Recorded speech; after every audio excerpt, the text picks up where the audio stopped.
Mr. Sir. Vanakkam.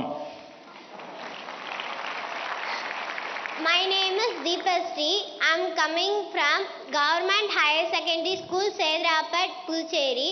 My question is, how can we build our trust in parents that we are working hard? Thank you, sir. धन्यवाद दीपश्री। प्रधानमंत्री जी, हम माता पिता को कैसे विश्वास दिलाएं कि हम मेहनत कर रहे हैं, इस विषय पर दीपश्री आपसे मार्गदर्शन चाहती हैं।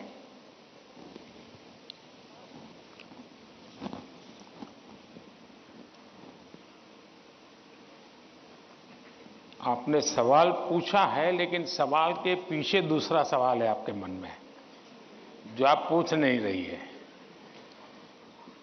दूसरा सवाल यह है कि पूरे परिवार में मिसट्रस्ट है, ट्रस्ट डेफिसिट है, और ये यानी आपकी बहुत अच्छी परिस्थिति को आपने पकड़ा है। आपने उसको प्रस्तुत तो ऐसे किया घर में कोई नाराज न हो जाए, लेकिन ये सोचने का विषय है टीचर के लिए भी और पेरेंट्स के लिए भी कि ऐसा क्या कारण है कि हम ट्रस्ट डेफिसिट पारिवारिक जीवन में अनुभव कर रहे हैं। अगर पारिवारिक जीवन में भी हम ट्रस्ट डेफिसिट अनुभव करते हैं तो ये बहुत ही चिंता का विषय है। और ये ट्रस्ट डेफिसिट अचानक नहीं होती है,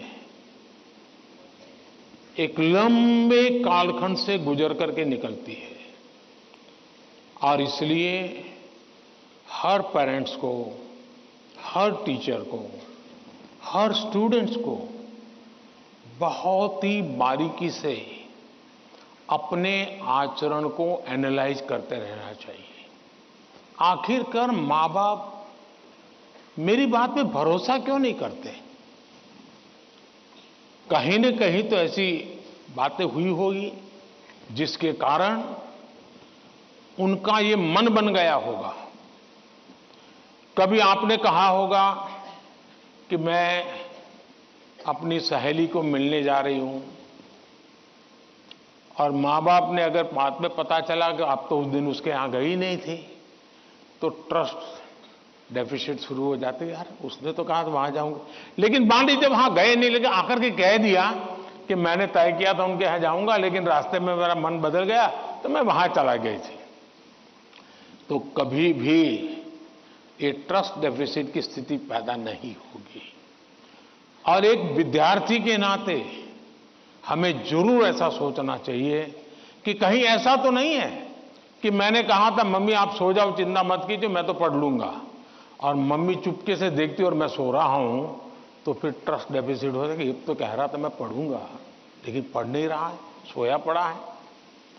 आप कहते थे कि मां मैं अब एक सप्ताह तक मोबाइल को हाथ नहीं लगाऊंगा, लेकिन छुपके से दिख रहा है मां को करे, तो फिर ट्रस्ट डेफिसिट पैदा हो जाती है।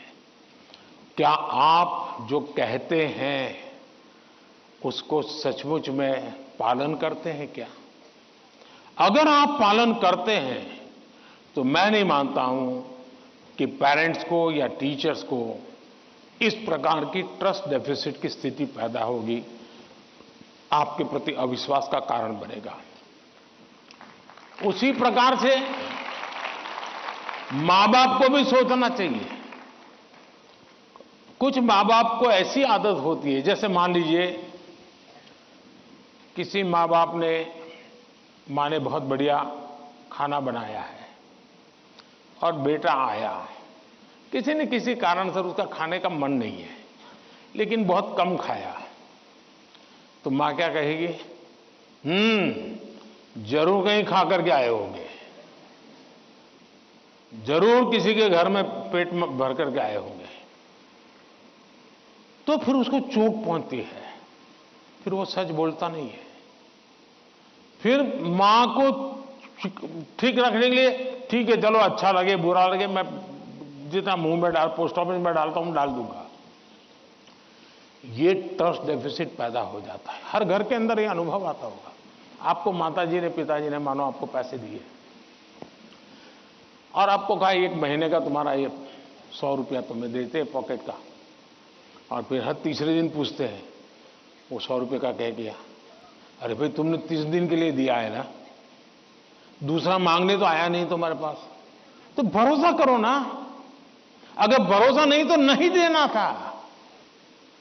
ज्यादातर मां बाप के केस में ऐसा होता है, रोज पूछते हैं अच्छा वो 100 रुपया, हाँ कोई ये तो पूछ सकता है, पूछने का तरीका होता है। कोई कहे बेटा उस दिन पैसे नहीं थे, तुम्हें 100 ही रुपये दिए थे, तुम चिंता मत करना, जरूरत पड़े तो कह देना। तो उस बेटे को लगे नहीं नहीं मेरे माता पिता ने मुझे 100 रुपया, देखो ये आपकी पसंद की बात आई तो ताली बजाते हो आप लोग।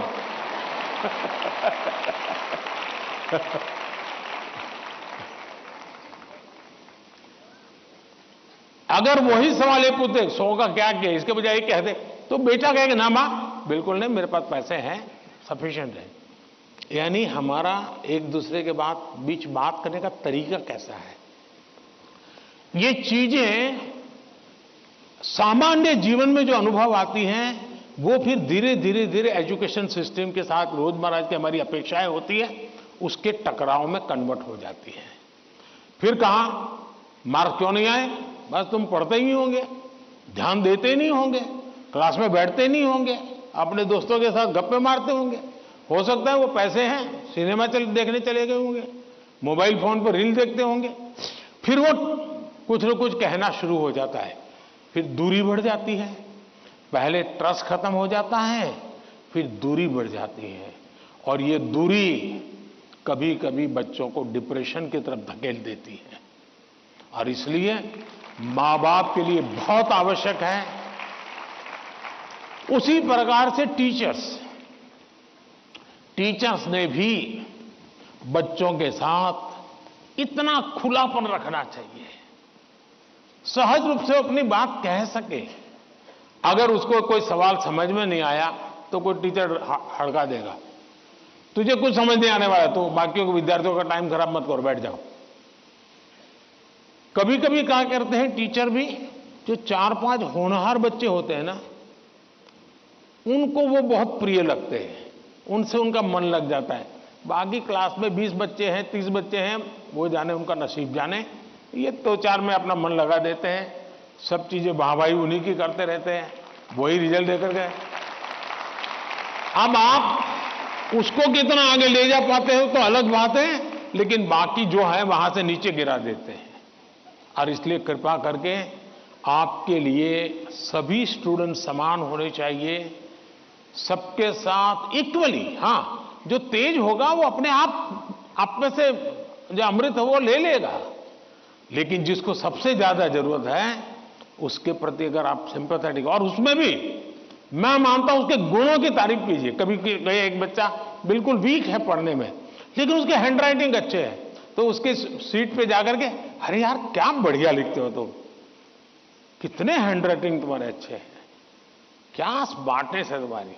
कभी ऐसा एक डल विद्यार्थी है, अरे यार तेरा कपड़ा बहुत शर्ट बहुत अच्छा है, उसके अंदर कॉन्फिडेंस बिल्डअप होगा, वो आपके साथ खुलने लग जाएगा, वो आपसे बातें करने लगेगा कि ये शॉप के प्रति मेरे प्रति उनका ध्यान है।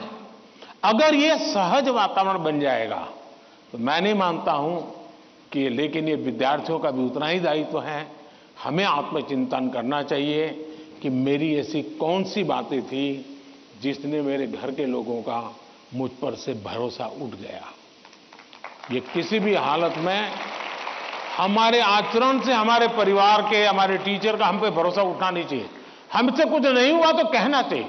दूसरा मुझे लगता है कि परिवार में एक प्रयोग कर सकते हैं। मान लीजिए आपका बेटे या बेटी के 5 दोस्त हैं, तय कीजिए कि महीने में एक बार 2 घंटे वो 5 परिवार किसी एक परिवार में एकत्र होंगे, दूसरे महीने दूसरे परिवार में बिल्कुल गेट टुगेदर करेंगे, और उसमें बच्चे बूढ़े सम हो गए। ऐसा नहीं कि 2 लोगों को घर छोड़ के आ जाएंगे। 80 साल के माँ बाप भी अगर फिजिकली फिट है आ सकते हैं, उनको भी लेके आइए। और फिर तय कीजिए कि आज वो तो तीसरे नंबर का दोस्त है, उसकी माताजी एक कोई पॉजिटिव बुक पढ़ करके उसकी कथा सुनाएगी। अगले बार तय किए जो 4 नंबर का दोस्त है उसके पिताजी एक कोई पॉजिटिव मूवी देखा होगा तो उसकी कथा सुनाएंगे। जब भी आप 1 घंटे का गेट टुगेदर करें, सिर्फ और सिर्फ उदाहरणों के साथ, किसी रेफरेंस के साथ पॉजिटिव चीजों की चर्चा करें, वहां के किसी के रेफरेंस से नहीं। आप देख लेना, धीरे धीरे वो पॉजिटिविटी पर्कुलेट होगी और यही पॉजिटिविटी सिर्फ आपके बच्चों के प्रति नहीं, अंदर अंदर भी ऐसा ट्रस्ट का वातावरण बना देगी कि आप सब एक इकाई बन जाएंगे, एक दूसरे के मददगार बन जाएंगे। और मैं मानता हूं ऐसे कुछ प्रयोग करते रहना चाहिए। धन्यवाद।